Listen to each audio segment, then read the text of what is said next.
নমস্কার।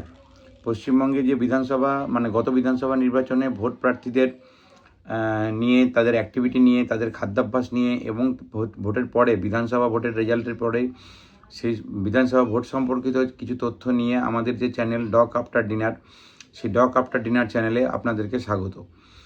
আজ আমরা আলোচনা করব যে man of the series, man of the match, ভোটের যে বিভিন্ন রকম মজার ছলে হোক বা সিরিয়াস নোটেই হোক, যে বিভিন্ন রকমভাবে যে man of the series, man of the match বেরিয়েছে, তার একটা অন্য জিনিস, অন্য একটা ধরনের একটা আলোচনা। সেই আলোচনাতে আজকে আমরা যেটা ভেবে দেখলাম বা আলোচনা করে বিভিন্ন জনের মাধ্যমে খবর পেয়ে দেখলাম, বিশ্বস্ত সূত্র, গোপন সূত্র, সব সূত্র থেকে যেটা আমরা জানতে পেরেছি, তাহলে মেজরিটি মানুষের কাছে man of the series, man of the match, man of the whole process, সেটা কিন্তু অনেকে বলছেন সিরিয়াস নোটে যে না, সেটা হচ্ছে ইলেকশন কমিশন বা চিফ ইলেকশন কমিশনার। সেটা কিন্তু অনেকের মতে আমাদের সকলের প্রিয় সাগরদিঘি বিধানসভা কেন্দ্রের তৃণমূল প্রার্থী মিস্টার বাইরন বিশ্বাস মহাশয়। বাইরন বিশ্বাস মহাশয়কে সেই জন্য অনেকে লর্ড বাইরন বলেও ডাকছেন। এখন ওনার যে ভোটের আগে ওনার বক্তব্য, ওনার ভোট চলাকালীন ওনার বক্তব্য, ভোটের পরে বিধানসভায় জেতার পরে ওনার যে ভাবভঙ্গি, আচার আচরণ, সেই নিয়েই আজকে আমাদের এই প্রতিবেদন। সকলে ভালো থাকবেন, পুরো ভিডিওটি দেখবেন। আপনাদের অসংখ্য অসংখ্য ধন্যবাদ। আমাদের সকলের প্রিয় বাইরনবাবু, সাগরদিঘি বিধানসভা কেন্দ্রের বিজয়ী তৃণমূল প্রার্থী বাইরন বিশ্বাস মহাশয়, ওনাকে যখন জিজ্ঞাসা করা হয় ভোটের আগে যে ওনার প্রধান প্রতিপক্ষকে, তখন উনি চোখ বন্ধ করে বলেন উনি প্রধান প্রতিপক্ষ হিসেবে কাউকে দেখতে পাচ্ছেন না। সত্যি তো, চোখ বন্ধ করলে দেখতে পাবেন কি করে? এরপরে যখন ওনাকে জিজ্ঞাসা করা হয়, তখন উনি আবার প্রশ্নের খেই হারিয়ে ফেলেন। তখন উনি বলেন যে সোশ্যাল সার্ভিস যারা দিচ্ছে তাকে ভোট দেওয়া উচিত। তারপরে আবার বলেন যে বিজেপি ওনার প্রধান শত্রু বলে উনি মনে করেন বিজেপিকে। তারপরে উনি বলেন যে কী যেন বলছিলাম, উনি আবার ভুলে যান যে ওনাকে কী প্রশ্ন করা হয়েছে।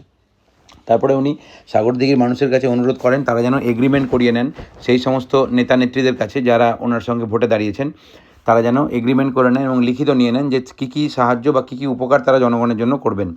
তারপরে উনি জানান উনি অধীর চৌধুরীর সাথে বিশ্বাসঘাতকতা করেছেন, সেটা উনি জানিয়েছেন। এরপরে বিধানসভা ভোটের পরে যখন কাউন্টিংয়ের আগে যখন কন্ট্রোল রুমে পুলিশ বা কেন্দ্রীয় বাহিনী যখন ইভিএম পাহারা দিচ্ছিলেন, তখন রাতের বেলায় লোডশেডিং হওয়ার জন্য তিনি সেখানে চলে যান। সেখানে গিয়ে উনি সবাইকে বলেন, গেট খুলতে অনুরোধ করেন এবং সেখানে এমন কিছু কথা বলেন যেটা আমাদের TV9 বাংলাদেশ সেটাকে বিপ শব্দ করে বন্ধ করে দেওয়া হবে, ব্লক করে দেওয়া হয়। সেইখানে উনি পুলিশের সঙ্গে রীতিমতো বাগবিতণ্ডায় জড়ান এবং সেখানে উনি বলেন উনি পুলিশের পা ধরছেন এবং বলেন ক্যামেরা কর, ক্যামেরায় সবাই যেন দেখায় যে উনি পুলিশের পা ধরছেন, যাতে পুলিশ ভালোভাবে পাহারা দেয় এবং কন্ট্রোল রুমে ওনাকে দেখতে দেয়। ইভিএম কাউন্ট বা ইভিএমের যে সংখ্যা আছে সেটা উনি মেলাবেন বা সেটা সম্বন্ধে উনি তথ্য সংগ্রহ করবেন ভেতরে গিয়ে। তারপরে উনি জানান যে এগুলি কোনো রকম ইলেকট্রিক্যাল বা কোনো কানেকশান ফল্ট নয়, এগুলো হচ্ছে দিল্লি ফল্ট। সেইটাকে উনি দিল্লি ফল্ট বলে নামাঙ্কিত করেন এবং তা বলেন যে এগুলো সব ওনার জানা আছে, বাড়িতে অনেক কানেকশান, সেরকম জেনারেটর অনেক কিছু হয়, এই ধরনের ফল্টকে উনি দিল্লি ফল্ট বলে দাবি করেন এবং সেটা ব্যাখ্যা করতে গিয়ে উনি বলেছেন যে এই ধরনের ফল্ট হলে আসলে বিজেপি সুবিধা পেয়ে যাবে এবং মমতা ব্যানার্জি এবং অভিষেক ব্যানার্জি চান না অন্যায়ভাবে তৃণমূল জিতুক, উনি চান যে ন্যায়ভাবে যে দলে জিতুক, ন্যায় নীতি মেনে জিতুক। সেখানে উনি বলেছেন যে বিজেপি সরকারে আসুক ওনার কোনো আপত্তি নেই, কংগ্রেস সরকারে আসুক ওনার কোনো আপত্তি নেই, সিপিএম কংগ্রেসে আসুক তাতে ওনার কোনো আপত্তি নেই। তারপরে নিজের ভুল ঠিক করে বলেন যে না, সিপিএম সরকারে আসুক। তারপরে বলেন আইএসএফ সরকারে আসুক, সেটাও কোনো আপত্তি নেই। এবং তারপরে উনি বলেন যে কত টাকায় পুলিশ বিক্রি হয়ে গেছে বিজেপির কাছে, 50 লাখ, 1 কোটি। উনি নাকি পুলিশকে 2 কোটি দেবেন যাতে পুলিশ ঠিকঠাকভাবে কাজ করেন, ঠিকভাবে কাজ করতে পারে এবং ঠিকভাবে পাহারা দেয়। তারপরে উনি বলেছেন মুর্শিদাবাদের সবগুলি কেন্দ্রে ওনাদের তৃণমূল কংগ্রেস প্রার্থীদের হার হবে, সেটা উনি বলেছেন এবং একদম নাম করে বলেছেন। আমি আর সেই নামগুলি বলছি না। এরপরে আমরা চলে আসব ওনার একটি পার্টিকুলার বিষয়ে, সেটা হলো ওনার বিধানসভায় জয়ের পরে, ভোটে জেতার পরে ওনার বিধানসভায় গিয়ে ওনার শপথ বাক্য পাঠ অনুষ্ঠানে অদ্ভুতভাবে দেখা যায় উনি নিজের জায়গা যেখানে দাঁড়িয়ে শপথ বাক্য পাঠ করতে হয় সেটা ছেড়ে দিয়ে শুভেন্দু অধিকারীর কাছে চলে যান। তো শুভেন্দু অধিকারী ইশারা করে ওনাকে বলেন যে ওইখানে গিয়ে শপথ বাক্য পাঠ করার জন্য। সেই শপথ বাক্য পাঠ করতে গিয়ে উনি স্থাপিত, অকৃত্রিম, আনুগত্য, সার্বভৌমত্ব, কর্তব্যভার, উদ্যত, এই সমস্ত কথা বলতে গিয়ে হোঁচট খান। সেটা অবশ্য এই সঞ্চালিকা ম্যাডাম বলেছেন হোঁচট খেয়েছেন।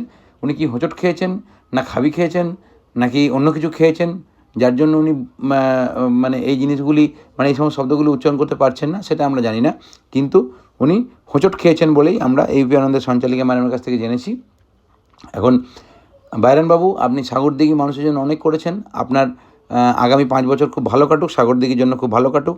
সকলে ভালো থাকবেন। সবাইকে অসংখ্য অসংখ্য ধন্যবাদ।